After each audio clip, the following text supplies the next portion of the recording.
Hey folks, I just want to put a little trigger warning ahead of this episode. We talk about depression and grief and feeling suicidal in this episode, and if that's something that's going to feed something negative in you, take this opportunity to turn this off and say, meh. I'll jump back in next episode to the Hermit's Lamp podcast.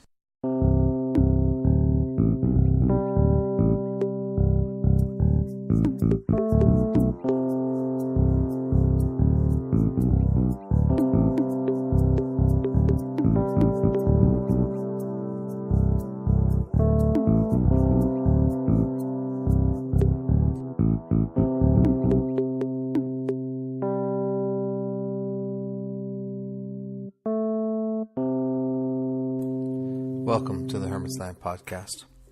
I want to first start off by saying big thank you to all the wonderful people who are supporting the Patreon for this podcast. They are getting some awesome bonus stuff like special recordings, sneak peeks of artwork and other projects that I'm working on, and they are helping grow this podcast. They are helping move towards the goal of providing transcriptions so that deaf people can take part in these conversations. And they are also helping support the work that I do, running down guests, getting people on the show, coordinating people in different time zones and on other sides of the planet. And finally, they're helping improve the production value of this podcast by allowing me to start considering acquiring better equipment and get away from some of the janky duct tape together process I've been doing for a long time. If you dig the podcast, jump over to patreon.com/thehermitslamp and pitch in. Every dollar helps. Welcome to another installment of the Hermit's Lamp podcast. I'm here with David Sosa, and I know David through the internet. This is the first time we're actually hanging out and talking in person-ish. And I've been fascinated to watch him talk about spirituality, to watch the roles in which music and singing play in his spirituality. And, he's also in the Orishas traditions that I practice. And so it's interesting to have somebody else who, is initiated and works in those traditions. And, we've talked in various places about that kind of stuff. So, David, for the people who aren't already your adoring fans, tell us about yourself. Hi, I am David Sosa. I am a New York native of Puerto Rican descent. I am a Orisha. I am crowned and initiated to Oshun, the Lukumi tradition. And I am a singer and songwriter. I've been singing since I think my parents have footage of me singing since I was like 1.5. Literally Amazing. grabbing a microphone and singing out no coherent words, but just singing anyway. And in some ways, I'm very active online. I'm very active in the Facebook communities and online communities. As I'm, the typical work full-time hours and try to engage where you can with people without leaving your house, right? But yeah, that's me pretty much in a nutshell. I mean, I'm a priest, various levels. I'm a musician, which kind of amounts to the same thing a lot of times, and just an overall humorous guy. Definitely. We'll talk about the side eye later. Yeah.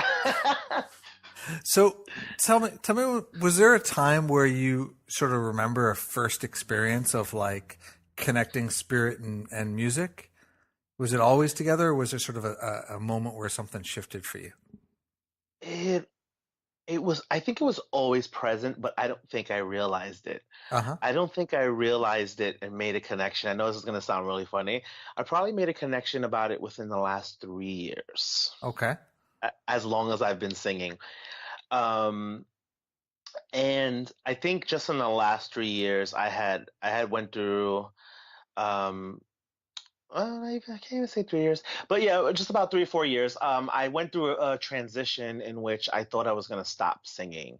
Mm, I had sung with a group, and the business aspects of music and what it's become has just became crazy, and I was really depressed about it, and my voice had changed and got much lower than I was used to.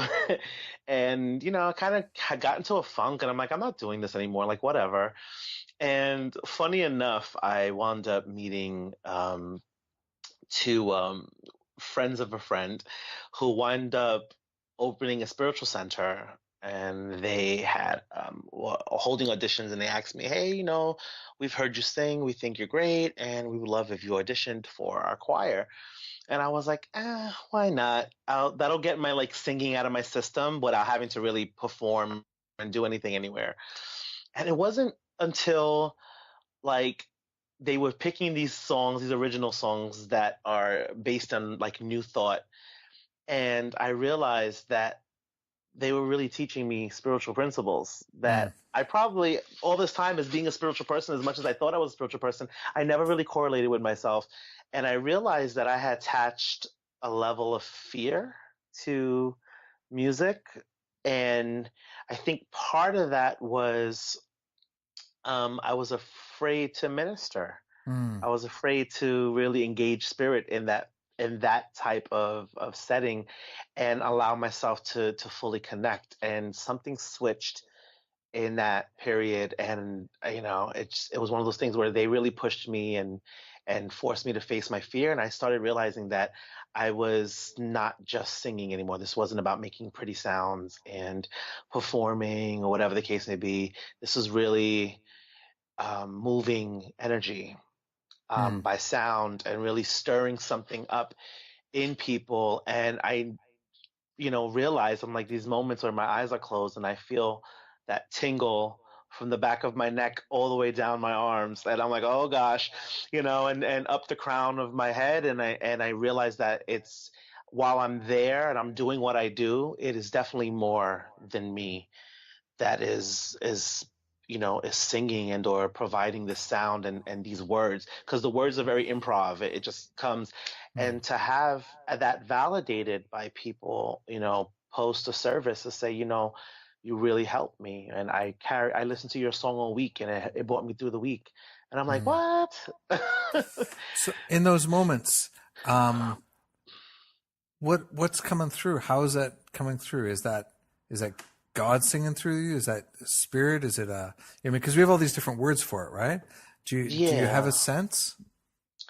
Um, it's definitely, I mean, I kind of put spirit and God in the same thing. I think God is very multifaceted. Mm, And I think as a creation of this higher energy, this higher intelligence, which I believe that we are, we're connected to it. mm, And so we tap into various parts of it. And whether you believe that that's ancestors or a spirit guide or whatever, I definitely know that there's no intention there to say any particular thing, or there's no rehearsal to it. It is hmm. something that literally is spontaneous and organic and happens just in that moment. Yeah. And it's a weird thing because I never remember what I said or what I did. It's this lapse of consciousness that occurs. Like I'm conscious enough to know that I'm there and I'm doing something, but it's almost like a coming to. It's like an awakening that happens. And I realize, okay, I'm done. I can put the mic down and just go back to my spot.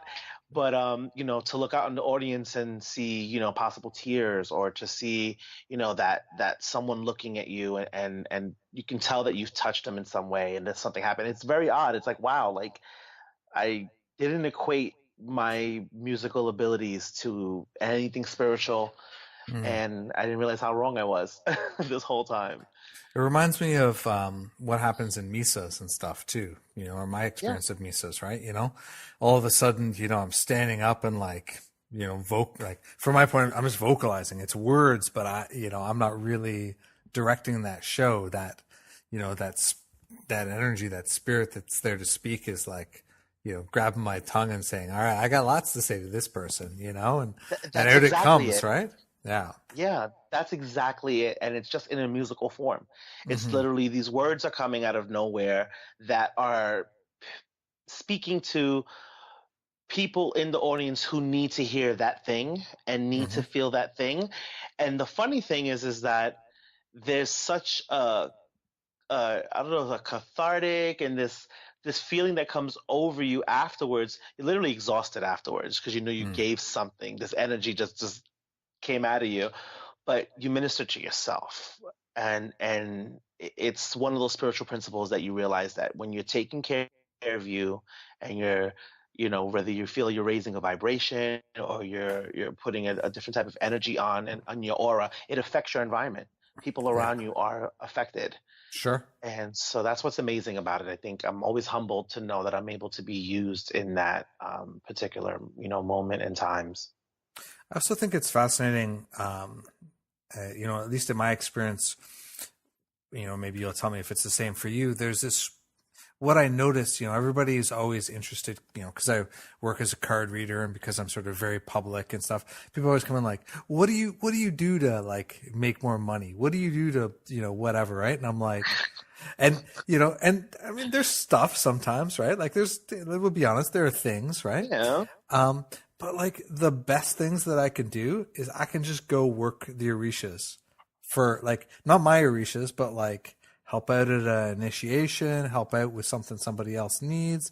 There's this elderly woman who's, she's not a priest, but she's got some Orishas, and her priest, passed away, and she's got Uh, nobody. And, I try and go and visit her sometimes and talk to her a little bit. And, and that ministering element, that, like, as you say, that sort of, being in this misa and the spiritual mass, and even if nothing comes through for me, being there and letting that happen, those are some of the most powerful and corrective energies that ever roll through my life. And, yeah. I know every time I go, I travel and go and work an Orisha initiation, business comes booms when I get back. Everything just explodes I love it. because that energy, they're paying attention, right? And spirit's noticing who's working it and who's engaged in it and who's, present with it. So, And I think that in itself says a whole lot. I think the principle of giving hmm, and understanding that you're giving from a place with no expectation, right? You're not doing anything because I expect to get something back from this. And it's not just I mean, compensation is compensation, but we're talking about that when you're giving, you're allowing yourself, you're putting out an energy, in which case, and that's the laws of nature, right? What goes up must come down. Like whatever you're putting out has to come back to you in some way. So I hmm, feel like when I noticed in like I said, the last few years, in giving money to homeless people, in buying someone breakfast who, didn't expect it, minor things like that, hmm. that these things come. I mean, a check will come out of nowhere. You'll look down and found $10 on the floor, like things like that, or random opportunities to make, better money, or to.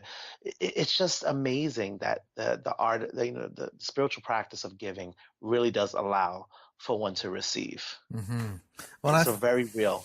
yeah, I think for me it relates to what we're talking about with the music, especially the way in which you're doing music, where you're sort of receiving or passing part of it. But music is one of those things. It's at its best when there's some part of control and there's some part of yielding to what's happening.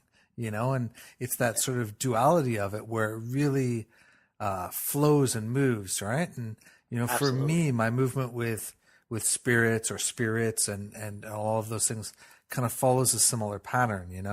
We go back and forth. I put them back on the beat if need be. They put me back on the beat if need be. Whichever way it Right. goes, right? Yeah. I love that. I love that about it. I mean, it's that, and I think because of our spiritual practice, between working misas and receiving spirit in various ways, right? Whether you're a mounter or a channeler in whichever way, shape, or form, I think it's allowing that consciousness to open up and allow for this higher, higher thing to work with you, right? Hmm. It's amazing. It's amazing. It's a really beautiful and powerful thing. And like I said, I feel like as much as you're ministering and helping other people, it definitely comes back to you.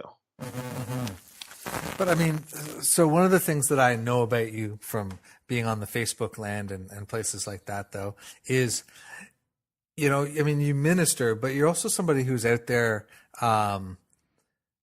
pushing for people to be conscious, pushing for justice, and pushing for, seeing what's really true about things. Mhm. Has that always been a thing that you've been about, or has that been something that's sort of come out over time as well? I kind of always been kind of a Captain Save-A-Ho. I've always been ready to jump to the cause or something when I feel like people are being, you know, terrorized or bullied, myself included. I mean, I was always a fighter, so I think that part is just present with me to be like, hey, this thing is happening, it's not right, and what are we gonna do about it, or what do we feel about it, and are we gonna discuss this? Are we not gonna? I hate pretending things don't exist. That Hmm. will never work. It will never work, And I think even part of that, just I mean, you know, being gay. I mean, being in a closet in any way, shape, or form, we can't ignore it. This thing Right. about not speaking about it and that it doesn't exist, that no, that's not gonna work. Hmm. Yeah. So I tend Hey, to be as hey, vocal as possible. here's my roommate, right? It's not what's going Right, on. Yeah, right. My exactly. friends. Yeah, So yeah, I mean, that's where I'm at. I try to really engage in conversation, even uncomfortable conversation. Like I'm not a. It's not about choosing a side. Sometimes it's just about getting opposing views out. And I think that's what Facebook I think was really for. I mean, just besides networking, it really allowed people from different parts of the world with different experiences to speak about something, to interact. And I try to kind of utilize that in some of my posts and discussions and things. yeah. So, have you? Do you feel like people have changed their mind? I watched some of the discussions you have, that you're a part of, right? And sometimes they're wonderful. Sometimes people are so locked into one side or another. I'm curious. I'm curious what change you see coming from that. Do you see change coming from that? Um, I know I do with me. I don't know what I can't say what everyone takes away from Hmm. something. I know that there's been moments where I've maybe have posted something and I've had someone hit me up and say, "Hey, even though you didn't say this, a lot of people on the page said it, and I think you should, maybe be careful because this is kind of oppressive and or harmful in language and stuff that I wouldn't even have thought about." Mm. So it made me, kind of get checked, and I'm like, oh, I didn't even think about that. Okay, and just open up more to being a little bit more conscious about what language is used, and if I have to check someone else in language they're using on something, and or even better defend, in the future and say, hey, I had this discussion before, and this could be offensive, or this could be, just not cool. So I Hmm. wouldn't have had that if no one had said anything from some of the conversations that I've had. So I can't say what anyone else has taken away from it, but I know I have definitely taken away a lot of precious things from it. Yeah. Yeah, it's fascinating to watch. I mean, I end up in some of these conversations sometimes, although I find I have far less space in my life to be engaged in those conversations on Facebook. We all have our different things, but yeah, I think it's fascinating to watch. I feel like we're in this time where people are thinking about things in a way that might allow for a lot of growth and change. It's also entirely possible that, people are just gonna be like, you know what? Stuff that, I'm getting on with something else, and it could roll back as well, right? I think that there's this sort of precariousness to growth, right? As a culture, as a group of people and so on. But I feel like there's so much more nuance and intelligence emerging around these conversations, you know, Absolutely. except when there's completely not. Except when it's completely not. But at the same time, it really helps you gauge, right? How many, because you will see the completely nots amongst those that do. And Hmm. you're like, okay, so there's more conscious people or people trying to open up, that consciousness versus the people that aren't. You know what I mean? It's a Hmm. lot more usual of the positive feedback than there is, even though the person could be really cray sometimes, or the few. But I think just having it out there, just saying it gauges where people are in their experience, in their growth, and it kind of just helps you navigate through life if you encounter that, right? If you can encounter it online in some way, someone else might say something like that in person. So you kind of might be a little bit more prepared for it than shocked by hearing it for the first time. Hmm. So I think it's all beneficial. And even like there's sometimes depending on the conversation where people are total disagreements with what I'm saying or just totally opposing view, and I'll still try to make a point to like their comment because I'm trying to validate that no one's a lot of times people aren't it's not really a right or wrong thing. It's just you got your view right now. This is where you're at right now. This may change. Hmm. I have plenty of times in my life where I was like, oh no, this is how I feel about this thing, and nothing's gonna change my mind. And now I'm like, oh no, no, that's not gonna work for me anymore. Like that line of thinking is really not the same. And so, it's just a good gauger for where people are at, and hopefully, like I said, they'll take something away from it and maybe revisit that conversation later and think a little bit different. Hmm. Yeah. Well, your patience with it is tremendous. So keep at it. Keep at it. or my side eye pictures. Well, there's that. All right. So if you follow David online, and you should definitely like hang out with David on Facebook because it's a lot of fun. There's what's referred to as David's side eye or the Okana side eye, which is just started the first time I saw it. It was just a selfie of David looking deeply displeased, sort of sideways off the screen at like with a look of disgust about whatever it was that had just been said. And then this has slowly over time elevated to an art form as combinations of David doing them, other people from other, movies and culture doing them and stuff like that. Photoshopped images of David doing things. Like it's become a whole meme unto itself. So, that's the best explanation that I can give for it, but it is definitely worth checking out. So yeah, It's perfect. it's perfect.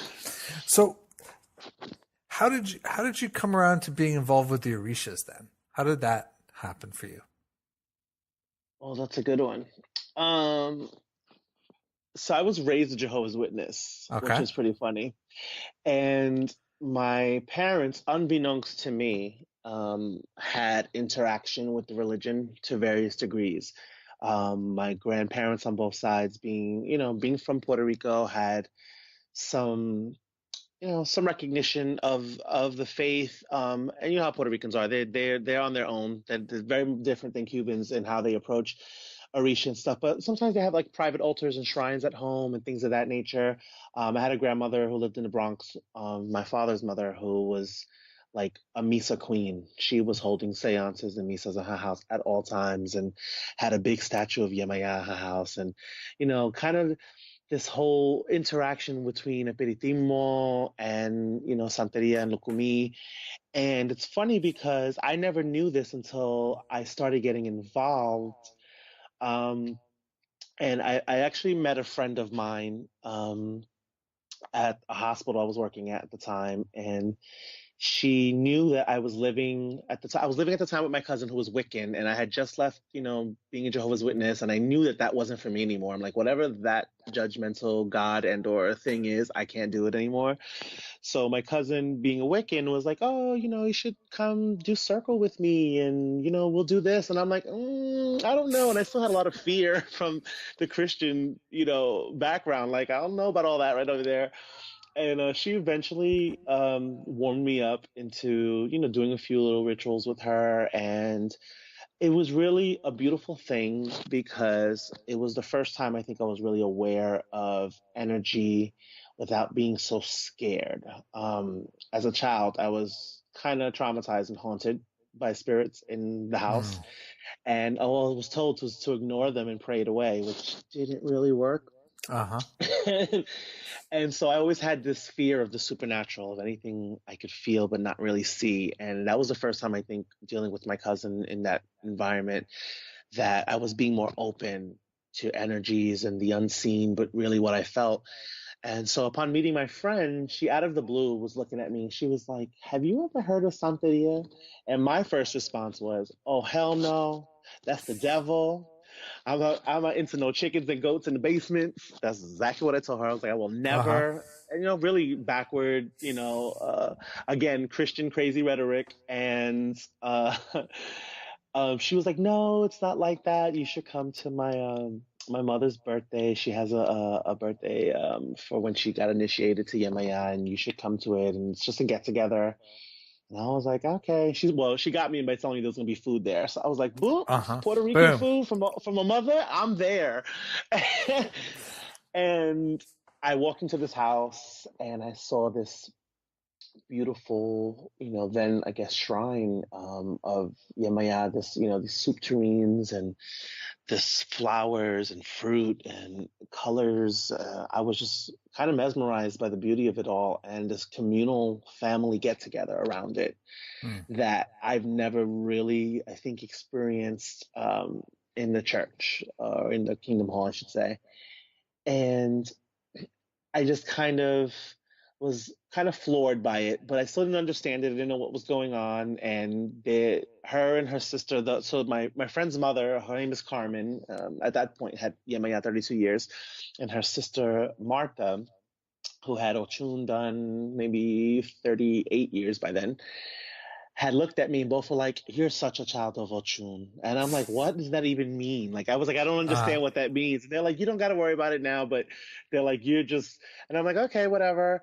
So shortly after that, I was really battling some depression and I had pretty much planned on taking my life. I had kind of talked to my friend and I said, I don't know when it's going to happen, but I'm tired. I'm really, mm. really tired, and I'm ready to go. I'm ready to leave, and I just want, it was like whether it's dramatic, and I was like, I wanted to thank you for the friendship, and I love you, and whatever the case may be. And we had a little crying moment, a little lifetime moment, and just right afterwards, like with tissues in our hand, drying our snot and tears, the phone rings, and it's her mother. And she's like, "Hi, Erika, what's going on?" And I'm like, and my friend's like, "Oh, nothing." And so her mother asks again, "Okay, what's going on with David?" And she's like, "What do you mean?" She's like, "Something's going on with David. What's going on with him?" So she kind of tells me like, "David's not doing too good right now. He's feeling really crazy, whatever." And the mom on the phone, she puts on speaker and says, "David, come to my house with some flowers, with a yellow candle, and a bottle of honey." And I'm like, "What?" And she's like, "Just come to my house. You're gonna speak to your mother." And she pretty much just hung up after that. And I was like, "What? Uh-huh. Since when do you know my mother?" Like, I was like, "How you don't know my mother? Like, you don't know my mom." So I'm like, I'm so confused, but at the same time, I'm just like so emotionally like, ugh, that whatever. So I said, "You know what? I have nothing to lose. Let me go over there and speak to her, like her mom, whatever." So I bought the things I was told to bring, go over there, speak to her a little bit. And she's like, "All right, come downstairs with me." So I'm like, "Okay." So she walks me downstairs to where she keeps all these soup tureens at this point. And I'm like, "Okay." She sits me down. She gives me this candle, real extra, right? Real extra old school Puerto Rican. It makes me laugh.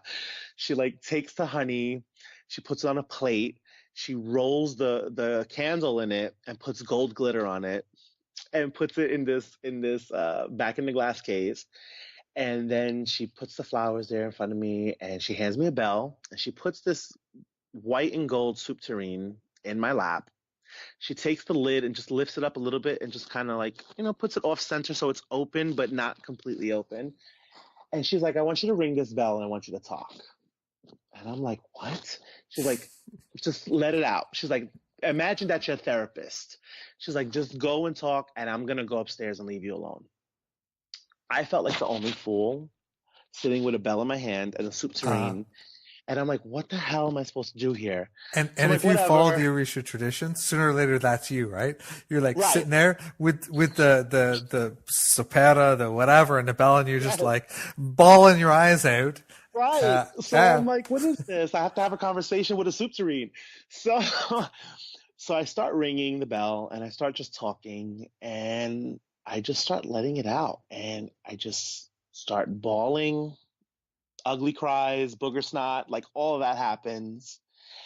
And I'm feeling this sense of release from just letting this out. And then this crazy thing happens. I feel this crazy sense of calm, Mm. like the peace of all peace. And I literally feel as if arms wrapped around me and hugged me. And it tripped me out. Like I wanted to be scared, but I couldn't. I didn't have it in me because whatever it was felt so loving and so I can't even explain it. If you can only imagine, it's whatever comfort you would feel in a mother's arms. Hmm. Whatever that was, I felt it, and I knew that somebody was not physically there, Yeah. and I knew that I could not end my life. I knew that whatever that was, I needed to know what that was. I needed to know what made me feel like wanting to continue. Hmm.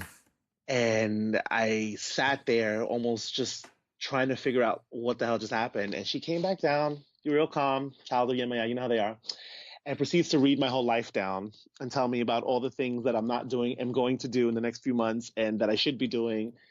And she kind of, she took me by the hand and had me set up a bovada and had me get in touch with my spirit guides and really start learning little by little about how, her world of Santeria that she knew when she was growing up, and from Puerto Rico to the Bronx. And she just took my hand, and I got my feet wet, and really just more misa heavy than anything, but I really got enamored with the Mm. Orisha.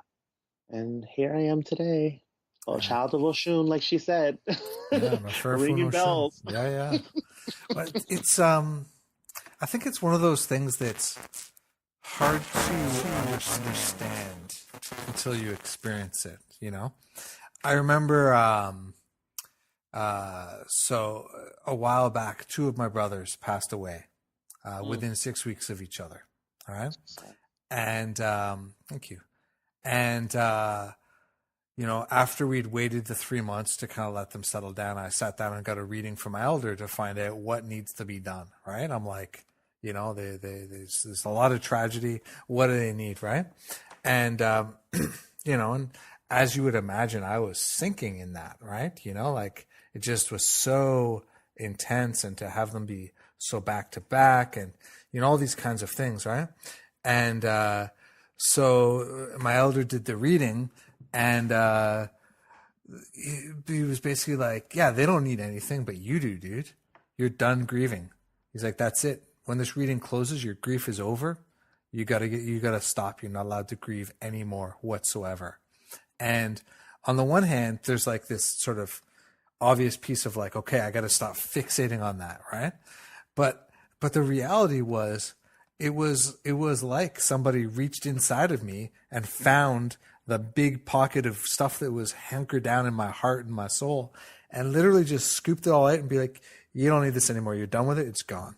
And that was it. And I mean, I had moments afterwards, but it just was that energy and that presence of the Orishas where they step in and not only like listen or provide some catharsis or whatever, but actually realign your entire emotional being into a new order, is something that is really, I could never have conceived of that before, despite having, done 20 years of ceremonial magic and yoga and, meditation, a huge depth of experience in other things before I came to this. And I never could have conceived that something could be that direct and that effective at making a deep and lasting alteration in my consciousness, exactly. That's exactly what it is. It's an alteration in consciousness. It's this. I don't know. It's a presence. It's literally a presence. It just. I don't. To this day, I try to explain it, and I'm always like, I can't even find the words to explain what happened. I know it saved me though. I know it saved Mm-hmm. me in that moment, and I didn't feel it again until initiation. Mm. I didn't feel that thing again until initiation, and I was like, oh my God, that was this energy. This is Oshun. Yeah. This is what this is, and what it is for me. Mm, And I always find it funny to talk to other Aloshas and see how they feel, especially with children of Oshun to see, how does she feel for you? Like, I always mm, wonder, like, everybody's different, right? Like, what is your experience with her? Like, when you feel her get close, like, what is the key things you feel? And I love to have those discussions because in a lot of ways, Orisha just is, they manifest for people very differently. Even if there's similarities, they're like, there's just something there for you. mm. It's a way they align with you, Yeah, and for I think sure. I think it's a beautiful and amazing thing. Well, let's talk about Oshun, because I love Oshun.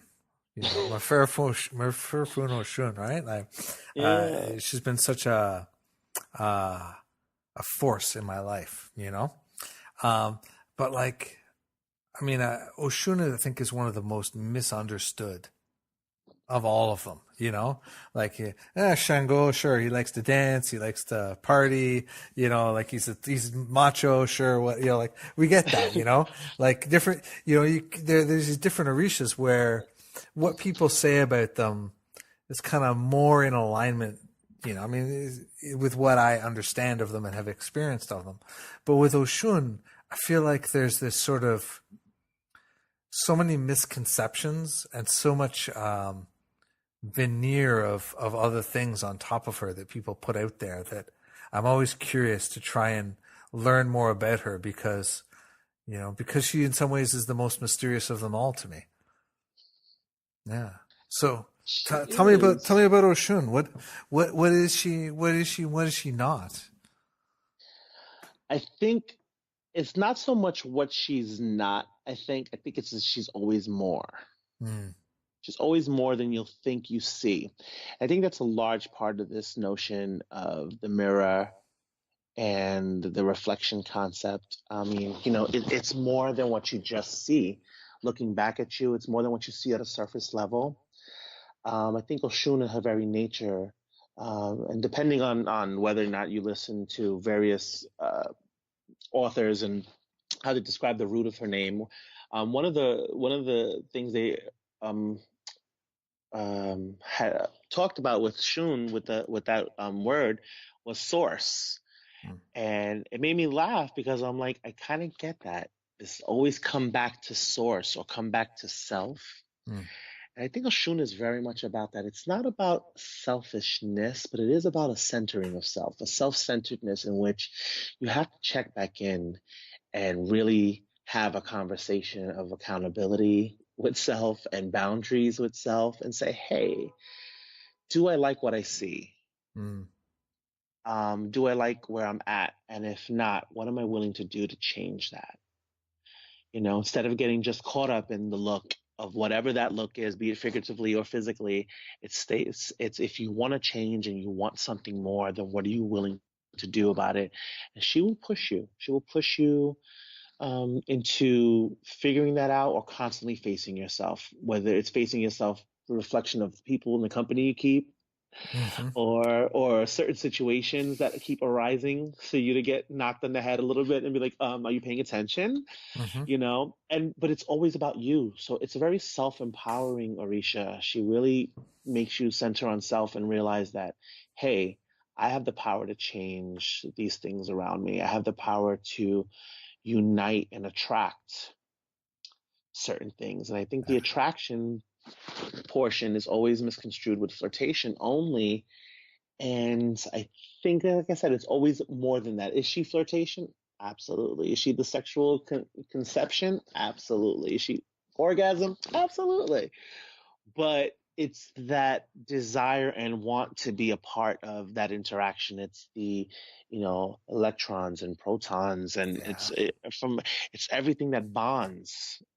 Yeah, it's one of those things. You see it with, I think that she shares it a bit with Shango's children sometimes too. They can be so, Oshun's children and Oshun's presence can be so full of life that everybody just wants to be around that. They're just Yeah. like, yeah, they're so inspired. I feel so good when I'm around you, like, and, and yet, right, that can be really problematic too, especially for Oshun's children, if they're not confident, if they're not, managing those relationships and being real and looking at that, because she'll also, be like, yeah, you should be confident, but don't get cocky. Right. Right. She and one thing about Oshun, I think is funny and dangerous at the same time when you think about it. Oshun's a very giving Orisha. Mm. I feel like she gives and she gives and she gives, and sometimes she'll give you enough for you to be like, oh, I really asked for this thing. Mm. And she's like being very clear about what you want to attract and what your language, what you're saying you want, and what you're saying you don't want. And when you get that, don't complain. This is what you wanted. This is what you asked for. And now you have it. And you'll have it in abundance sometimes. She's a very giving Orisha. It's so funny because you don't want her to take anything away, but you got to be careful like when you speak and when, like I said, when just how you go about in the world. And she's very much about consciousness and self-awareness. And I think if people really focused on that and they talk to, more children of Oshun who really sit with that, I think you'll see that constant thread in their life or in their conversation. This I needed to come back to self moments. Mm-hmm. Yeah, and I think that it's something that is such a. I'm so fascinated by the way in which our language and my language when I speak to the Orishas has evolved so much, and this sort of very deep, I think it's deep, maybe it's not deep at all, but I think it's deep, sort of ways in which we need to really think and consider what we're asking and how we're asking, and what is our role in this equation, Right, like, I mean, right. Every day when I talk to a Legua, I say two things before I go to work. I'm like, dude, help me have the intelligence to see the opportunities, and whatever work you bring, I will do it.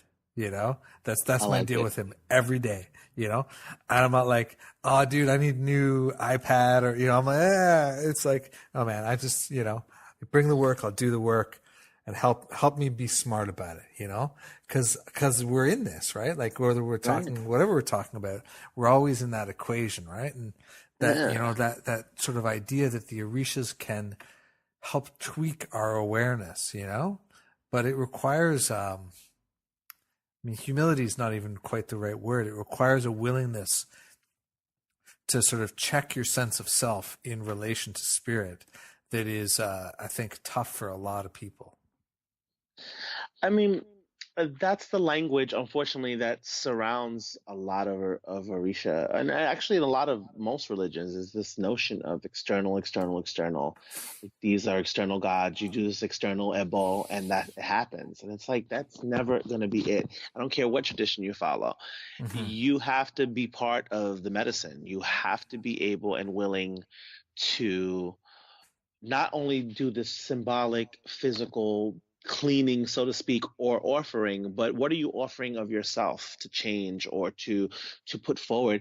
I had someone the other day that I'm helping. He was like, oh, money's getting real, crazy with me, and I haven't had any work in a while, and maybe I need to do this work, and maybe I need to put back up this altar I had up, real craziness. And I said, listen to me, sir.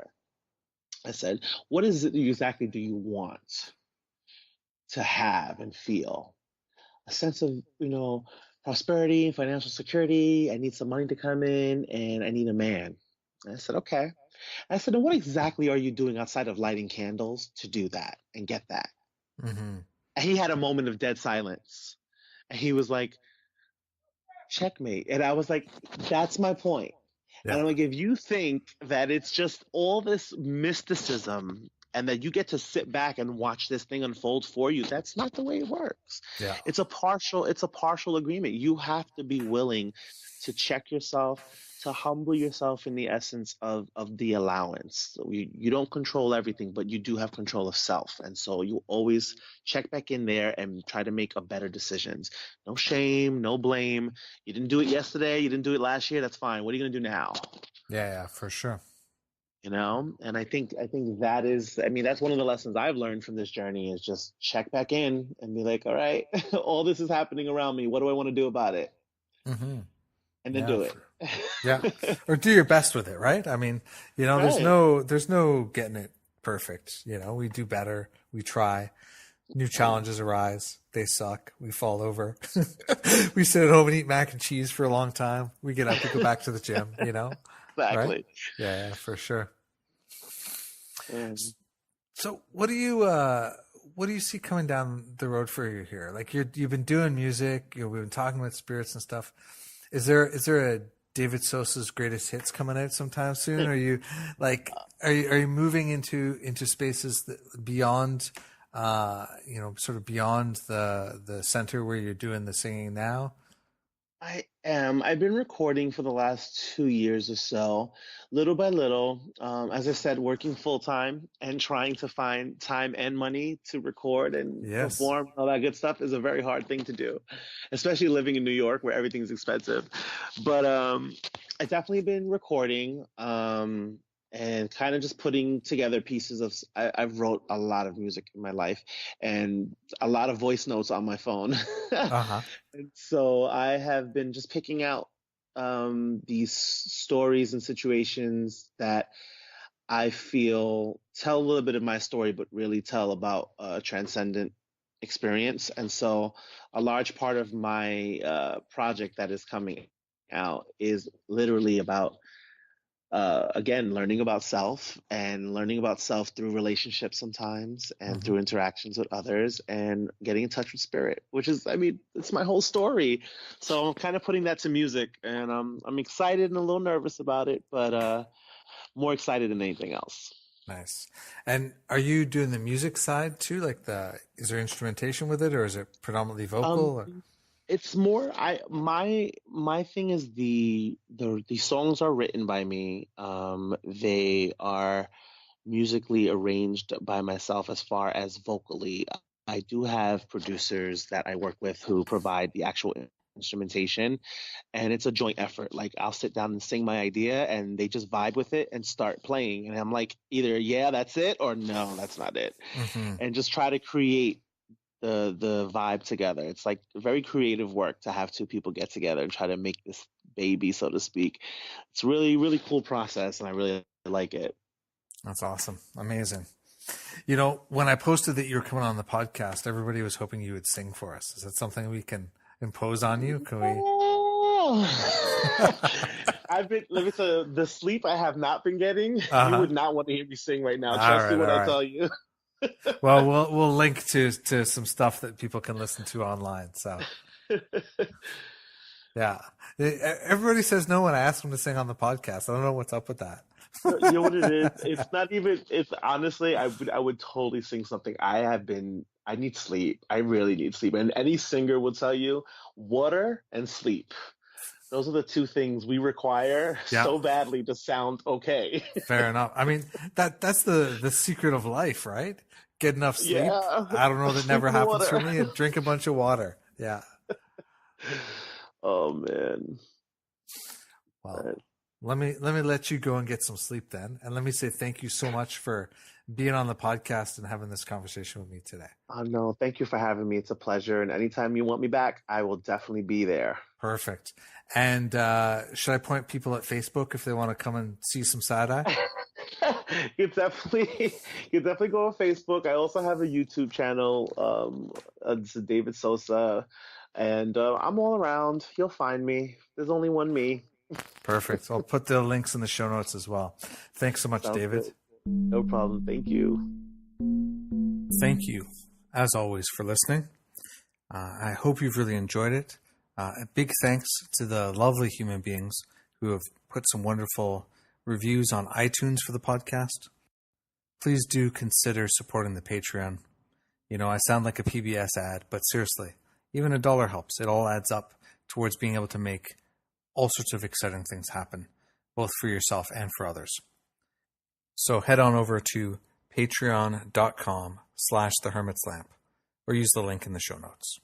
Talk to you soon. Bye-bye.